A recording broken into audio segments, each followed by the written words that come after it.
Hey guys! Another video. So ayan, cookie na naman tayo. For today, so ayan, naghanda ang aking asawa ng chicken.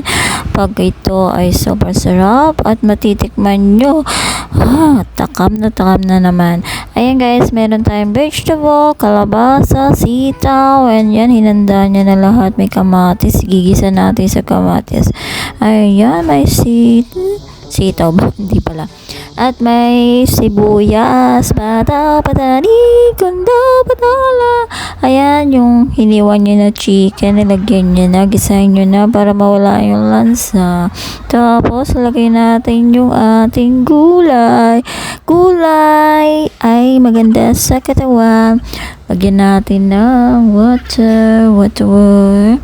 Then, lasahan nyo na guys ng pampalasa. Yan, sarap na. Pakuloyin nyo na. Nilagyan ng gata. Ganun kasarap ang ating luto ngayon. Ay, hindi pala ako nagluto.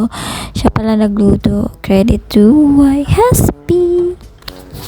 Thank you for watching. If you enjoy, like this video, do the thumbs up and don't forget to follow. Bye!